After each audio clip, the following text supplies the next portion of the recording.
Hey guys, welcome back to my channel. I'm David Mathis, and I have a special guest today, Will Grazione. Thank you so much for having me. No problem. Thanks for having me. Will has a bachelor's in exercise science, correct? Yep. And he is the owner of Metabolic Evolution. And he graciously allowed me to come to his office today and kind of pick his brain for your guys' benefit. He just wanted to come hang out with me. He is a pretty cool guy. He is a pretty cool guy. So Will, why don't you tell us a little bit about yourself? Sure. So I got into the nutritional coaching space 2009. And again, we were having this conversation before we went on video, but you know, some of my, I guess the biggest pioneers that kind of allowed me the opportunity to believe that it was possible for me was Dr. Joe Klemczewski and Lane. Yep. And once I knew that it was realistic, because truth be told, every single person in my life was telling me it wasn't a good idea, other than my mom, right? Because mom's going to support you, whatever you want to do, mom loves you. Hey, honey, just go do whatever My you mom want. still doesn't understand it, and she supports me. Right. But everybody would tell me, hey, it's unrealistic. And I was like, you know what? If these guys can do it, I can do it too. Right. And so that's kind of how I got started in the nutritional coaching space. And basically what I did was I learned from a lot of Dr. Joe's content, a lot of Lane's content. And within my first competition preparation, I used a lot of that stuff on myself. Right. I won the overall at my very first show in 2010. Nice. And from that point, I was hooked. Now guys, don't get any ideas. That's not the norm, okay? He's a freak when it comes to natural bodybuilding. And yeah, so that season I got very obsessed. I'm like, I'm the best. Like, I'm a champion. I did this. I did something different than what everybody else in my gym told me to do. Right. I had to stick true to what I thought was real, and it paid off. Yep. So then I continued to use that. I won a bunch of other shows, turned pro at the end of the year. You know, and then at that time I had already been coaching maybe a handful of people. And within my first year of coaching, I believe I had like 4 or 5 pro cards who already earned, right? That's great. And but I had a lot of really amazing athletes around me. Yeah. So it's like you go to a gym and you see those people and you're like, wow, like man, if they could just dial in their diet, they'd be world champions. And I had some of those people. Yep. And it was just an amazing blessing to be able to get started the way that I did get started. To have the mentors in my life like Lane, who kind of, you know, just showed me that it was possible. And then from that point in time, you know, I basically went full-time online coaching in 2012, where I fully committed. At the time, I was working like 3 to 4 jobs. I was broke. Yeah. You know, first year going fully committed. I like quadrupled my income, and from that point, I did not look back. Never looking back. And now we're sitting in your awesome office here. And now we are here in my office. But granted, you know, it's been 10 years. Right. I think that's something that's important for people to understand is that Instagram, social media can give off a false presence, right? Like you see these successful coaches online, you don't understand actually what they define as success and actually how long it took them to get there. Sure. This stuff doesn't happen overnight. I'm still in the very early stages. Yeah. I've had some great success. I've had some great clients that I've worked with, but I consider myself still a beginner in 100%. this. Learning from Lane every day, learning from Holly, learning from people like you, Paul Revelia, you know, people that have now become friends and people that I looked up to years ago. So 100%, yeah. You put in that time at the beginning and you're reaping the rewards now. You have to. And something that I would urge like any new nutrition coach to think about is building things that are not predicated on Instagram. Yep. Like they don't rely solely on Instagram, even though Instagram right now is like a very amazing business generator.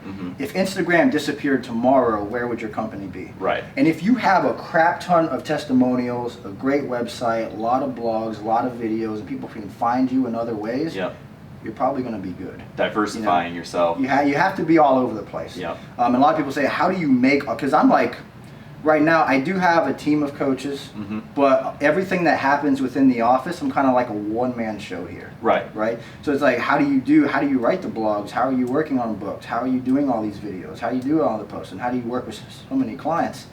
It's not easy. No, it's not. But the business of coaching is something that I don't think a lot of people understand. They think, oh, I'm going to get a client, I'm going to do their macros, I'm going to do their training. There's a lot of behind the scenes, and we were talking off camera, like when I first started with Lane, I was learning the coaching business, you know, and everything, but more so time was spent on actually the business of coaching, because you got to get that foundation down first. And then you know, you start branching out and you learn the coaching aspect of it. So without the business systems and the foundation of the business systems, your business will fail when you try to grow it, because you cannot build a phenomenal structure on top of a crappy foundation. It's like a physique. You have to have that foundation before you start developing anything. So all of those fundamental processes that basically will matter when the business starts to grow, whether that be bringing a coach on under you or, you know, making X amount of dollars, you have to make sure the foundation is structured. Otherwise, the business is going to break. Yeah, I kind of equate it when I talk to people about that as, you know, a newbie in the gym can get away with doing about anything and they're going to grow. As you advance, aka as your business advances, you can't get away with that stuff anymore. No, but not at all. Will and I actually, our paths, it's kind of surprising our paths hadn't crossed years ago, because we were both living over in St. Petersburg. We're here, gym, man. Yeah, we're over here in the Tampa area now, across the bridge, and we both. I trained at the gym that he trained at, and you worked at for a while. I worked there, trained out of there. That gym was basically my life the whole time I was bodybuilding. Every single workout, like, I worked there overnight. I was a janitor there before I started coaching. Right. I was a personal trainer there. I also had 2 other jobs on the other side of town. But basically that gym was my life for a long time. Leaving it was kind of like nostalgic in and of itself, and whenever I have an opportunity to go back there, I get all the memories and all that stuff. But every workout of every prep was done in that gym. That gym, to me, you know, we've got some really good gyms around the Tampa area. To me, maybe it's because of some of that nostalgia. Like, it was my, when I got out of the Army and I moved back down here, like, that was my first gym. But there's everything. There's nothing about that gym that I don't like. It's got that old school feel, but yet it's still welcoming for everybody. It's just a great gym. They also have a lot of very specific pieces of equipment that you cannot find anywhere, like a lot of the old Flex Fitness line, a lot of that stuff, and even the old Strive line. The equipment there is next to none, in my opinion, in Pinellas County. Even though I will say that new Amped gym is pretty legit. They do have a lot of the brand new Prime stuff. But there's something about that 80s era, 90s era equipment that I just like more. See, I actually even was a member. Which is why I have that stuff. Yeah, I know. I see it over here. He's got a quite impressive gym over here. I also was a member at Amped. The original one in St. Pete. The downtown one. The downtown one. I haven't been, and I love that gym. I actually haven't been to any of the new locations, and every time I see Travis put up a new location and I see photos of it and stuff, I just, I'm like, this one's better and better and better. So I hear great things. Go to the one in Pinellas Park. That's what I hear. I know, you know, like Derek Lunsford trains there a lot now, because he's kind of over on that side and everything. So, yeah, just a lot of great gyms in the Tampa, St. Pete area if you come on down. But so I brought Will on today because he is very experienced with contest prep, male and females. He's got numerous, I can't even count how many pro cards you've won. It's almost 50. Almost 50, guys. That's outrageous. But he is very knowledgeable, and I wanted to talk a little bit about the differences between prepping men and women, kind of some of the common pitfalls you see for each, how you might overcome it, especially when fat loss becomes kind of stagnant, and also dealing with the hormonal aspect of women during prep. So just wanted to kind of open it up to Will and talk a little bit about that. I thought it'd be helpful for you guys. I know I get a lot of questions about, you know, from women especially, do I have to prep different than a man, things like that. So hopefully this video will kind of clear some things up for you and everything. And of course, if you have any questions, you can leave them in the comment section below and we'll try to answer those for you. But what do you say is probably the #1 difference that you see between a man and a woman when it comes to prep? Yeah, so to answer your question, like before I even start getting on a tangent of the differences between male and female, does a woman have to prep different than a man? Have to? No, they don't have to. Should they? 1000% they should. Now, what I'm actually seeing right now in the industry, because obviously I talk to a lot of people on the phone, I get a lot of women who have worked with previous coaches and things like that. And the thing that I see is that so many coaches are still prepping female clients just the same way that they do their male clients. Kind of like a cookie cutter program. It's a cookie cutter. It's a cookie cutter system, right? And when you're prepping a specific type of like a bikini athlete, the same as you would prep a figure client or a female bodybuilding client, or like your male client is on the same carb cycle as your female client. There are times where those two things may intertwine, but what I'm seeing is that a lot of people are just trying to make it as easy on themselves as possible. Because the truth is that the work that we do is not easy. No. And you have to be very analytical when you're reviewing data, when you're gathering data, when you're talking to these people, when you're getting the biofeedback from them. You have to be analytical. You have to review everything. You have to take all of their past health into consideration. Exactly. Sometimes there are times I have to take blood work into consideration. And then I guess periodizing the diet going into the competition. But it all kind of starts with where they're at. Right. So what I noticed, I'll talk about men first because I think there's probably less to talk about there. But in regards to my male clients, they have the opportunity from probably the epigenetic predisposition to be able to get leaner without as much effort, right? So, and this is a topic of conversation that I have all the time with either male clients and female clients. Now, granted, if a male client comes to me and their number one goal is, Will, I gotta get shredded, I gotta get striated glutes, I gotta get to the stage, right? Okay, but you understand that there's gonna be side effects that come along with that. I think that's important to note too, because people think that now with the evidence-based movement that it's going to make prep easier, and that's just not necessarily the case. Prep is always going to be prep. There's going to be sacrifices that you're going to have to make if you sit, like you say, if you want to get that shredded look, if you want to be a champion. Yeah. But sorry to interrupt. No, totally. I think that it can make it easier. Easier or more efficient? Yeah. So the easier quote comes from efficiency. Gotcha. Right? So it's when you're educating a client and the client can already kind of visually tell or physically feel what's going to happen because you and the client are in really good communication, right? Then they're like, all right, we got a diet break coming up. My coach already told me how I should feel. Now I'm going to sit down. I'm going to take inventory on how I feel now. My body's stressed out. Once we use the diet break, he's telling me I'm going to feel like this. Once you can kind of predict specific things, you gain more compliance from the client because you're educating them in the process. Exactly. And you and the client's thought process and education are on the same wavelength. 100%. You know what I'm saying? Yep. So you have to be able to do that. But going back to like male, female, with most guys, we can get down to 9 to 12% body fat without having like a massive drop in testosterone. We can feel really good. You probably, you got a nice six-pack going. Right. You go to the beach, take your shirt off, you're super confident. And for a lot of guys, we can actually maintain that pretty damn well. Right. I would, maybe year-round. If not, if you teach them properly, they could probably maintain that and make small gains here and there for the rest of their life. Absolutely. Because you're teaching them a system that will last forever. And you're teaching them new lifestyle skills, lifestyle 100%. factors, which is where 100%. I see a lot of people, whether or not it's contest prep or not, just in fat loss, they get stuck in this mindset like, oh, this is going to be so hard. But if you just talk about a few lifestyle changes that you can make and it not overwhelm them so much, just take a few little things out. Yeah. Like a client that might be drinking, 3 or 4 pops a day. 100%, yeah. Let's cut that down to 1 or 2 for a couple weeks. Yeah. Build up your time, stuff like that. Yeah, so. totally. And there's massive differences, and this could be a whole nother video, but there's massive differences between how I would work with like what I'll call them a tier 3 competitor, which I kind of categorize my clients in like tiers. So if they're tier 1, they're a brand new newbie, they don't understand anything. If they're tier 2, they understand macros, they understand metabolism. If they're tier 3, they're looking to just milk every little piece that they can out of the process. And I like that system. For most guys, if you get to the point where you can go to the beach, take your shirt off, you feel great, we can keep you there. But when you commit to the stage, if you step on stage looking like you look amazing at the beach, you're going to get your ass kicked. Oh yeah, right. There's a huge difference between beach ready and stage ready.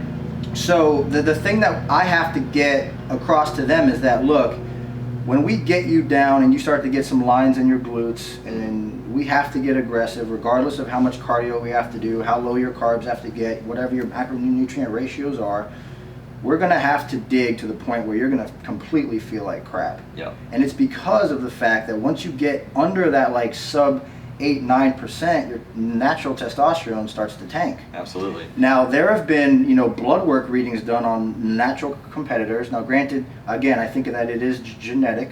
So if you're just naturally supposed to be a big, jacked, calm guy, you could probably preserve some more of your testosterone during a competition prep. Okay. However, if you are naturally more of like a high anxiety, high stressed, like a type A type person. Exactly. Then I believe that your testosterone then I believe your testosterone can actually plummet, and we've seen readings all the way down like sub 100. Yeah, I believe it. And that's it. In comparison, sub 100 free testosterone would be the equivalent of like a 90-year-old man.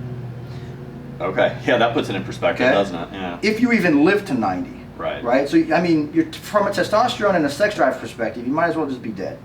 Yeah. You know what I mean? Now, I also have some like top tier natural athletes that I work with. One of them is the current, he was two-time Mr. Natural Olympia. Yep. His test readings at the end of prep are still in the 5s. Really? It's like 550. Wow.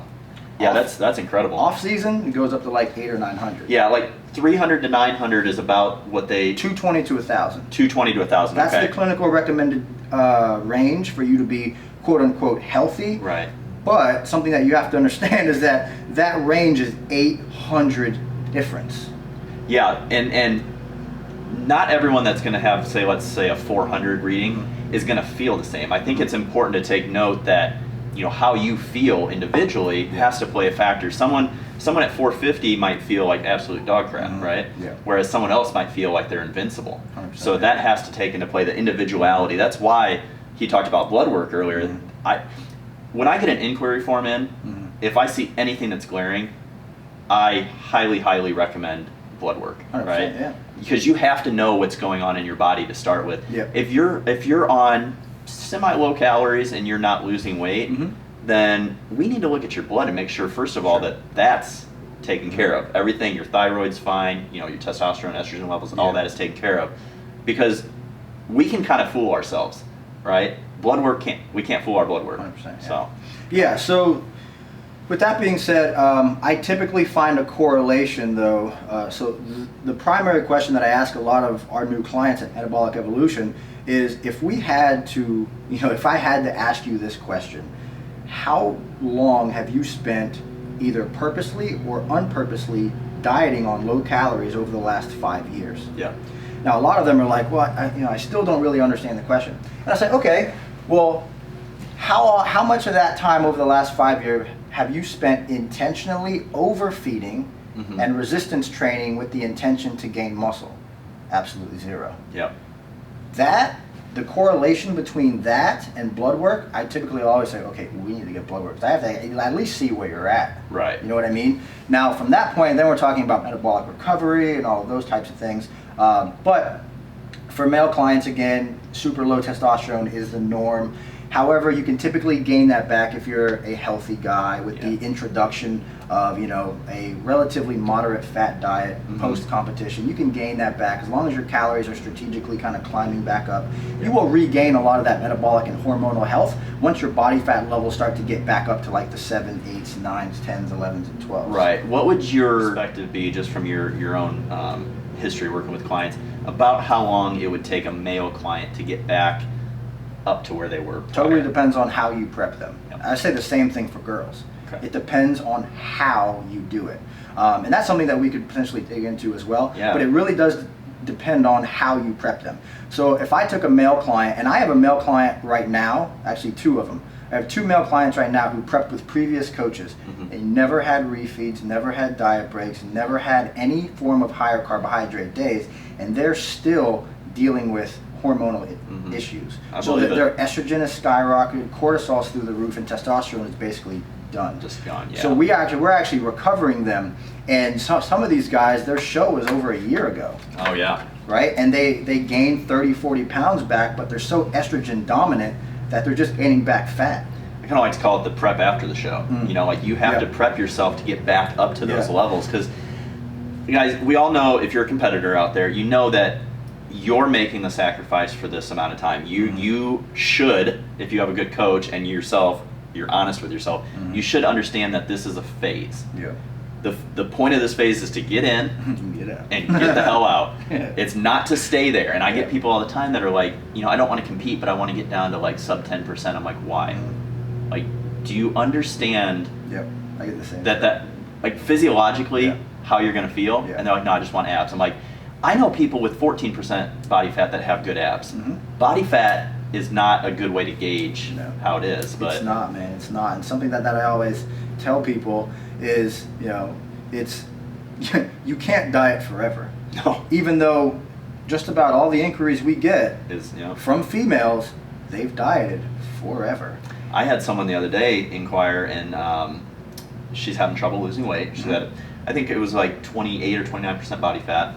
And she said, I've been doing a calorie restriction, and then I go back up and do a reverse diet. I've done that 6 times in 3 years. I'm like, to me as a coach, I'm like, that answers your question right there, right? Yeah. But that's where, as a coach, we have to educate it, and that, you know, your degree, my degree, my master's degree, our experience allows us to do that. So when working with a competitor like that and they're having those issues, it's probably easier for you to portray that to them and actually explain it. Yeah, and I would also add to that that the way that you prep them and how much health and how high of a testosterone amount you can preserve and how much lean body mass you can preserve, keep in mind that all those things are interconnected. Right. So if I can preserve strength and performance in the gym, I can maintain intramuscular fullness with glucose, okay, then I can typically preserve a higher level of testosterone.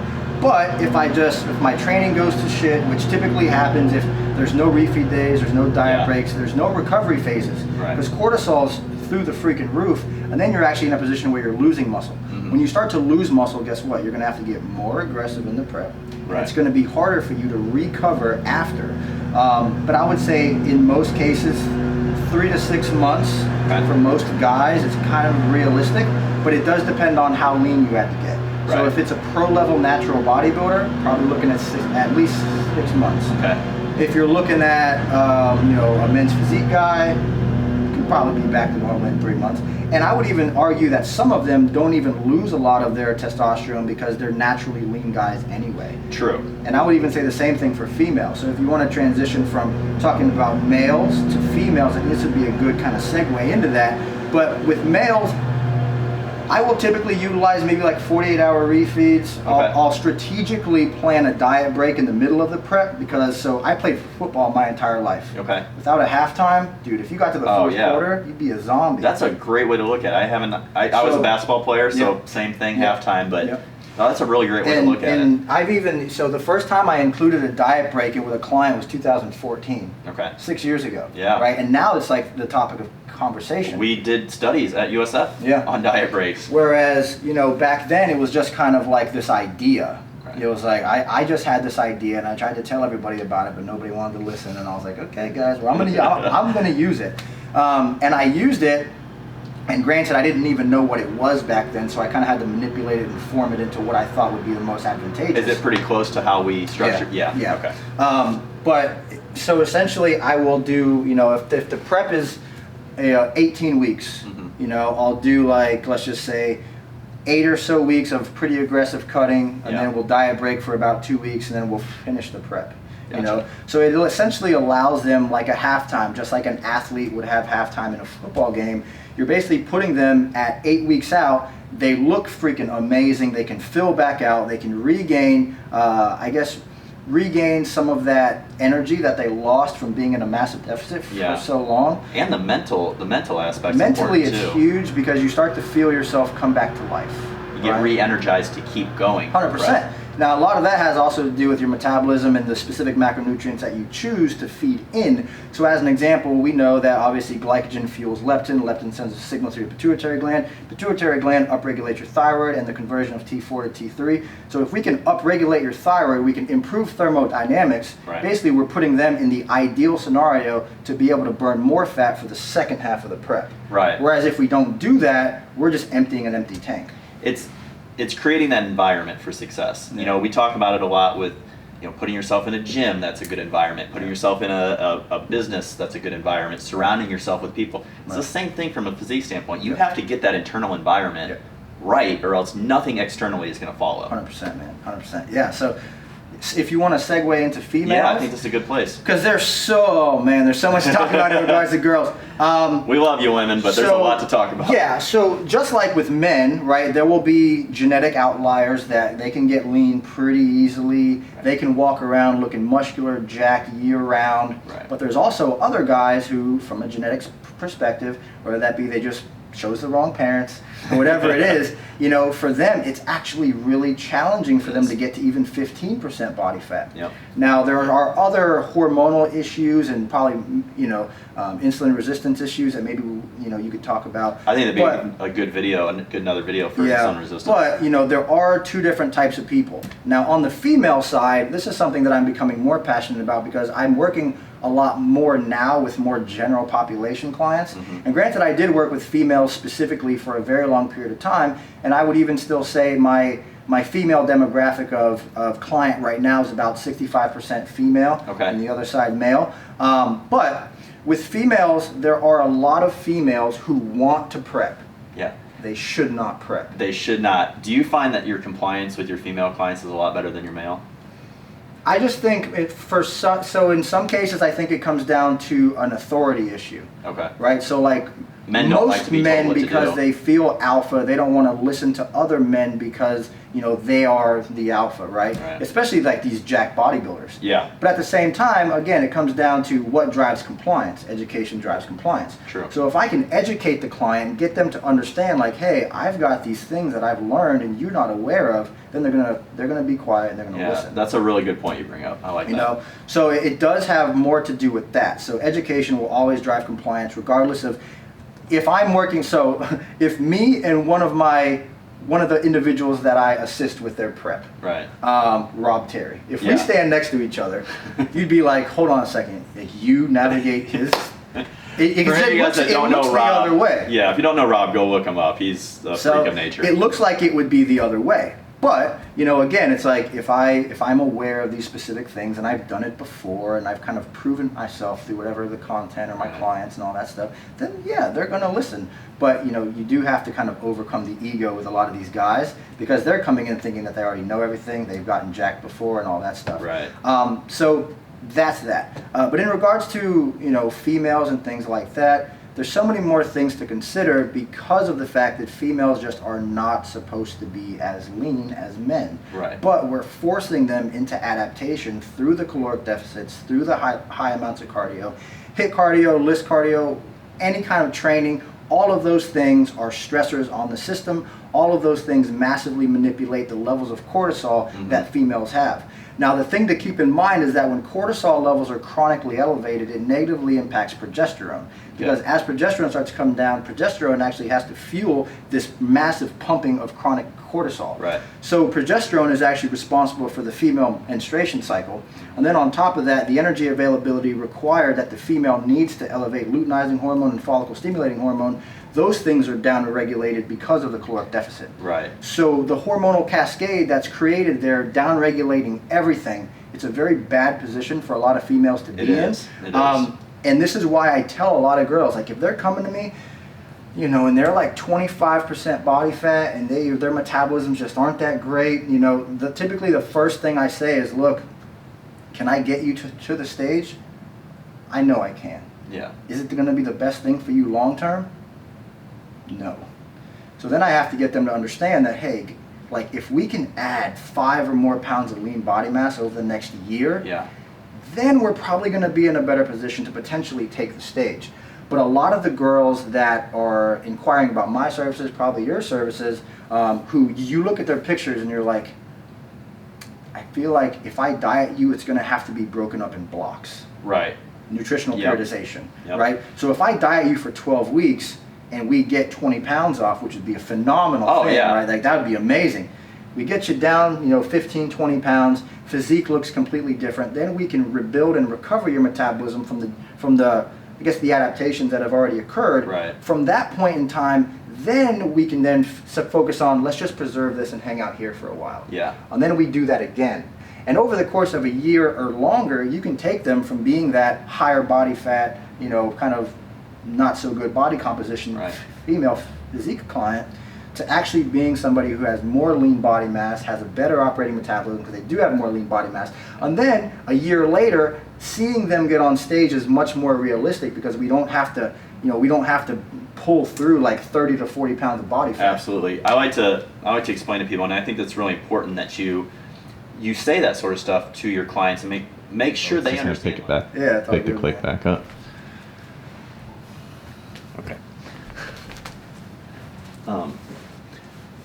So we acknowledge what their goals are. Yeah. It's our responsibility as a coach to look out for their health first and let them know, listen, I'm not trying to crush your goals. I want to make sure that when you step on stage, when your goal is to step on stage, that you are happy with your product that you bring, but then you can also recover. And if you start trying to explain to people and educate them about their long-term health and say, listen, competing is fun, it's a hobby, your life is more important. I think that they gain respect for you. Amen. Yes, they gain respect for you as a coach. 100%, yeah. But then it also opens their eyes to realizing that, competing, just because they see a lot of people on Instagram, posting pictures, they see stuff on YouTube, all these things, it's great. But how is that really going to impact your life more than having a healthy metabolism moving forward? Yeah. And I find with a lot of people, I've had to flat out tell people, like, listen, like, I don't feel comfortable prepping, like, this is why. And some of them have stuck around. Some of them are like, peace, I'm out, I'm going to go find someone that wants me to do it. And that's fine, because in the long run, it's not on my conscience. At the end of the day, you did the right thing. Right. You can sleep good at night. You know that, hey, if somebody's contacting me and they're 40 pounds overweight, taking them to the stage probably isn't the best idea in the next 16, 20 weeks. Right. So, and explaining to them, listen, this is going to be the reality of it. This is going to be hard. Your metabolism is going to be wrecked when we're at the bottom of it. Explaining to them what the consequences are.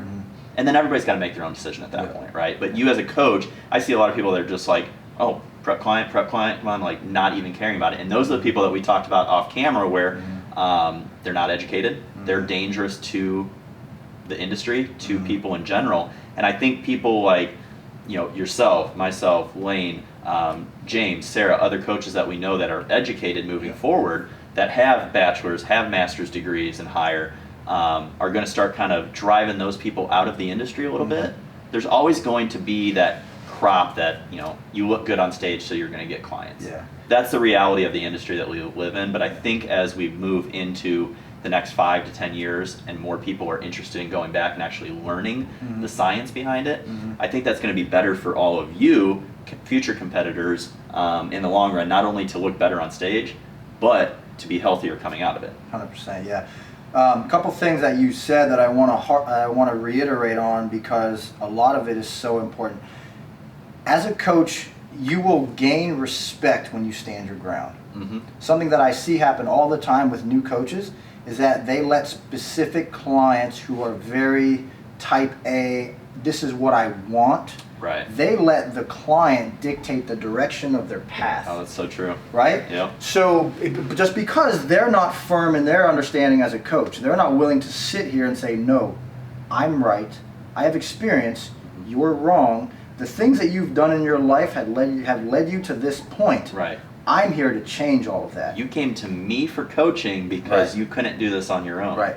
Yeah, and I get it from both perspectives, because I am that type A personality. Like, if and when I hire a coach for the next time I want to prep, it's going to be somebody that I have the utmost respect for. And you might be asking, why is a coach going to hire a coach? We all need accountability. We all need that subjective eye, you know what I mean? Right. And but you have to, if you are going to make the investment in coaching, especially if you're going to make the investment in prep coaching, you have to trust the person. You have to be willing to give up control. And I know that's very difficult for a lot of people. I feel you on that. But you are only going to be stepping on your own toes if you try to do what Will said and say, oh, I think I want a diet break now. Or I need to push cardio a little bit harder now. Like, it goes on both ends of the spectrum. They don't want to push hard enough, or they want to push too hard. Right. And you have to save the client from themselves. And a lot of the time you do, and that's when when people first start working with us, that's what we're doing for them. We are saving them from themselves. I have one client right now, every single week, no matter how much I tell her, she always goes back and forth. Hey, can I start doing spin again? Right. I'm like, no. Can I start lifting 5 times a week again? No, you can't. Can I do an AMRAP on deadlifts? No, you cannot. There's so many specific things where it's just back and forth, because we understand the path of recovery. They don't, because everything that they've done to get them to the point that they've done, that they're at now, has compromised their health. It's compromised their health, their hormones, and various other things, to the point where a lot of these women are only eating, between 1,000 and 1,200 calories a day, and they want to lose body fat, and we can't withdraw from that account because there just isn't enough funds saved up. So talking more about females specifically, should men and women prep the same? The biggest thing there is no, and this is why I feel this way, is because genetically, like we mentioned, females are supposed to have more body fat. They're supposed to bear children. For reproductive reasons. We understand that. Now, the thing is that in some instances, we're actually now, because of the standards of the sport, we're trying to get females as lean as males. Mm-hmm. Like, especially, even in bikini, like, when have girls ever needed glute striations in bikini? And now it's, if you don't have... Since 2019, legitimately, if you don't have, granted, you can't be overly striated and vascular, but at the same time, just in order to get your hams and your glutes like that, you have to be very, very lean. Mm-hmm. And a lot of these gals will lose their cycle very early on in the prep, because those individuals, at least in my opinion, that lose their cycle early on in prep are the ones that should not be dieting. Because the body's already sending you a signal. When progesterone goes down and there's not enough energy availability to support the cycle gone. Sorry. Mm-hmm. Yep. Now, there are also other females, like some of the clients I've worked with, such as, well, I'll talk about my wife first. Somebody like Zoe Panzarino, who's a coach for us. Altira Warren, who's a 4-time figure world champion. These specific types of females, they can get lean and preserve their cycle, because genetically they're already lean athletes. So if we think back to like growing up, you had that athletic girl who she just always looked good, right? She was always lean. She could probably get leaner and preserve her cycle. Whereas if we take a gal who's 40 pounds overweight and we have to get her to lose 35 or so pounds, she's probably going to lose her cycle early on, because you've had to put her in such a deficit to be able to get her that lean. So this is why I say that there's a demographic of gals who I feel like maybe should not prep right now, maybe in the future if it's like a deep learning desire. But there's another category of gals, and you've seen them, but it's the top level of like bikini and figure, where these gals were elite athletes anyway, before physique competition, whether they're track sprinters, volleyball players, swimmers, softball players, whatever they did, they always looked amazing. Same holds true for men. I mean, you're going to have those just naturally athletically gifted people, and genetics is a huge part that, you have to take that into consideration. Can everybody participate, compete in a show? Are you going to be one of the elite level ones? A lot of that is going to come down to genetics, and I know a lot of people don't like to hear that, because we hear all the things like, oh, you can outwork genetics. You can't work. You can't outwork genetics. Your bones don't change. As much as I would love it, I am never going to win Mr. Olympia. Sure. Right? Sure. It doesn't matter if I started 15 years ago.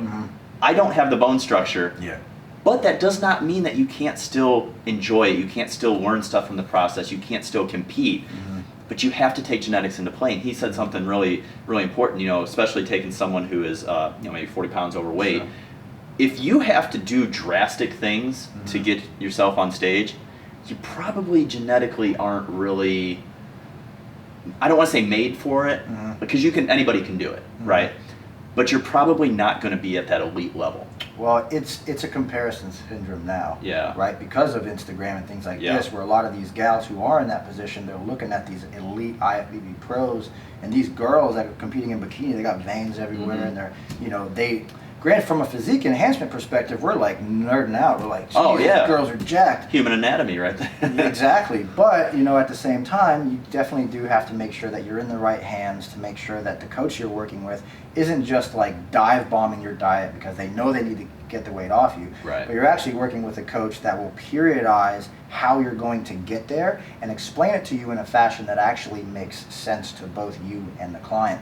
As far as the ways that I feel like it's different, I feel like with females, you really have to it's kind of like dating a girl in essence. You got to warm up to them. Like you got to. There has to be them a little bit. Yeah, there has to be this process that allows you to not just try to get as much fat off as humanly possible, because something that I've noticed is when I used to push really hard in the beginning, they would stall out at the end. Yeah. And when I can actually take it a little slower in the beginning, we can actually accelerate going into the competition because of these things like diet breaks. Yep. So with females, the main thing is going to be making sure that we can keep your metabolic health, the muscle mass that you've accumulated, your strength, your glycogen levels. Can we keep these things elevated and make sure that we're still seeing the improvements in body composition we want, but at the time we're seeing the improvements in body composition, we're not going off the deep end in terms of how much stress is in the system. Right? So this is why I utilize diet breaks a lot with females. It's not uncommon for me to utilize 2 or 3 diet breaks in one prep for a female. Granted, the diet will last a little bit longer, but my argument with that is that some people say don't use diet breaks because it makes the actual prep longer. I tell them, if I can teach them to use a diet break and I can actually teach them that eating more calories will help them sustain their body, I'm actually giving them a tool for the rest of their life. So I don't care how long it takes us, because you're actually learning sustainable fat loss forever. People get very narrowly focused on this one thing and lose sight of the big picture. And I tell clients and stuff at the beginning, I'm like, listen, as much as I would love for you to be my client for the next 5 years, I'm realistic. That's not going to happen, and I want to put you in a position to where you don't need a coach later on. If you want to come back and do a prep later on, of course, you know, whatever. But from a lifestyle standpoint, and that's why the overwhelmingly majority of people I work with is Gen Pop. And it's a different kind of enjoyment than it is working with someone with prep. But it's almost in a way more rewarding because you're literally changing someone's life. 100%. And I think we mentioned that something kind of like that at the beginning of the video and stuff. But like teaching someone those skills, coaching. I don't want to make this sound weird. We can teach anybody how to manipulate numbers. That's not coaching. That's manipulating numbers. You're a macro adjuster. Yeah. Coaching is getting into the psychological aspect. It's understanding what their work stress is like, what their family stress is like. It all matters. What kind of personality they have, type A, type B. What do they enjoy? Because putting somebody on something that they're going to be able to sustain and enjoy is going to be way more beneficial than something that I think is superior as a coach. And that getting into talking, communicating with your clients and stuff, that's really important. Okay, I think that was really good. I do have a couple questions though that I want to fire away, get your take on. Who was, and this could be natural, this could be enhanced, who was your bodybuilding idol growing up? Who did you want to aspire to be like, or did you? That's a really good question. Early on, I did like kind of idolize a lot of the classic physiques. So like when I was learning how to pose and stuff, I went back to like Ed Corney's, Lee Labrada's, things like that. People that were just so graceful. That's who I watched. But in the natural bodybuilding world, it was Jim Cordova and Philip Ricardo Jr. Okay. All right, that's good. And then from a conditioning perspective, early on it was Brian Whitaker. I was going to say when Alberto got insanely shredded and changed the world. I would say, you know, Alberto was one of those guys too, but definitely early on, definitely Philip Ricardo Jr. was definitely one of those guys. Jim Cordova was a legend. If you guys don't know who Jim Cordova is, go look him up. He's retired now, but he was incredible. Yeah, and Alberto Nunez is the one, Alberto he's talking about. What is the one piece of advice that you would give any new coach coming into the business that maybe you had a hard time learning at first? Well, I new advice for me, I don't think it was something that I had a hard time learning, but I think I was very patient back then. I don't think a lot of new coaches are patient now. Absolutely. Because what they're seeing is they're seeing success, and they're seeing like $0 to $100,000 in a year. And the reality is that you have to make sure that your education is top par first, like top of the, that's your most important thing. I don't even know how much time I spend, but I still spend time educating every day. Oh, absolutely. It has to be a part of you so that it stays here and you can continuously learn from other individuals who are doing a lot of these kind of outside of the normal box type of things. So number one is going to be continuing to expand the education. Number two is going to be finding guinea pig clients that you can use the education on to then therefore create testimonials to then be able to show your work. Yep, absolutely. That's a really good point. You know, I'm done with my master's degree. I find myself probably reading more research now than I did actually during my program. Yeah. Now, not to say we didn't read any during my program, but you have a lot more time on your hand, and you want to stay up to date. A lot of people get very content with, oh, I know, the physiology, I know all this stuff. Yeah. What are the new studies showing? Because I tell people all the time, listen, I coach based on the best knowledge I have right now. 100%. There are studies that I guarantee, and I know of because we did them at USF, that are going to change the way that people think and coaches, think, that aren't even published yet. Yeah. Because it takes a while for studies to get published. 2 or 3 years, right? Yeah. Oh yeah. We've got one from like 4 years ago that's still not. But I think a lot of that information people have gotten out by now. Yeah. But that's a really good point. Is continuing to educate yourself on your own, seeking out mentors, going to seminars from people that you admire. Right. Yeah. There's a lot of top-notch educators, influencers, coaches out there that put on seminars, invest in yourself, invest in your education. And the last one's kind of just a lighthearted one. Favorite movie of all time? Remember the Titans. Oh, that's a good one. Oh, that's a good one, man. There we go. People want to know. Who was your favorite character in that? I like the energy between Bertier and God, what was his name? Bertier and the defensive end. Yeah. What was his name? It's Julius. Julius, yes. Between Gary Bertier and Julius, because I played football in a time in St. Pete. The way that St. Pete is, it's kind of like almost a divided city. Right. So you have a lot of African American black individuals on one side of town, and you have a lot of like more predominantly white on the other side of town. And when I first started playing football, I was playing with a lot of guys that came from this house side. Right. And for me, I was just always somebody who like I tried to be as strong as possible, even as a kid. I started lifting weights when I was 6, right?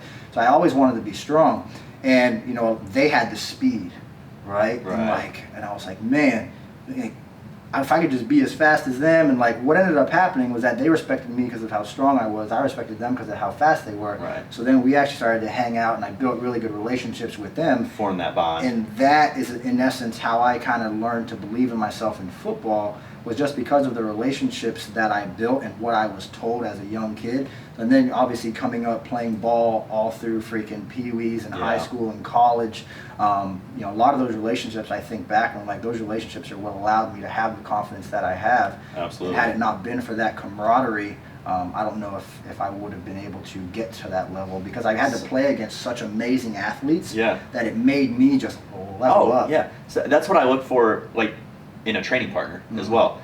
I don't train with a whole lot of people, partly because in the past I haven't found anybody that has really had the passion and the goals that I do. But you have to, when I do find somebody and I do go to decide I'm going to train with them for that session or for I find someone that's going to kick my ass, because we all think we work hard, and we probably do. Yeah. You never work as hard as until you're with somebody. Especially if you work with somebody that's very educated. Yes. Like if you were to go, and there's obviously a topic of conversation around this and like RIRs and RPEs and all that stuff. Right. But at the end of the day, look, if you're forcing a stimulus on the organism to grow and develop and expand and have to adapt, the muscle's going to grow. Yeah. If you're doing, 225 for 10 on the incline over there, and I come over there and you can get 11 or 12, you just put yourself in a deep spot to force that adaptation. Absolutely. But if you're stopping at 8, you're stopping at 7, stopping at 9, and you could get 12, are you going to grow? I can't remember the study specifically. We read a study during grad school where they actually were looking at perceived RPE numbers and stuff like that, and people were asked to do, I think it was an RPE of 8, perhaps. I think it was something like that, and pick a weight for it. But when someone was, actually they're cheering them on, in their face, stuff like that, some of them got double. And that's why I say, guys, it's you have to understand. To understand your limits, you have to be pushed there. 100%. Absolutely, and you have to find somebody. It doesn't matter if they're lifting 200 more pounds than you. Yeah. The point is, are you progressing? Mm-hmm. Are they pushing you? Are you giving it your effort, your maximal effort every time? Dude, I have 3 gals coming into the office this weekend. Mm-hmm. The amazing thing when you train with clients is that you find out a lot of them are sandbagging. Oh yeah. Like I've had clients legitimately that I've met at Powerhouse that we're training lower body, because no workout's harder than a lower body day. No. And they'll be doing 45-pound RDLs, for sets of 12. Yeah.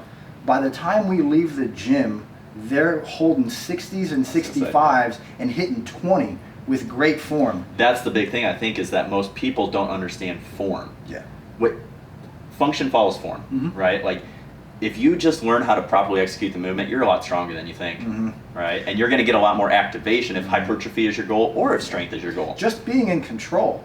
Yeah. That's one of the biggest things, is that everybody lets weight control their body. Your body should be controlling the weight. 100%. Like approaching hypertrophy and stimulus from an internal perspective instead of an external perspective of how much load is on the bar, I think for a lot of beginners is probably the primary foundation for all hypertrophy training.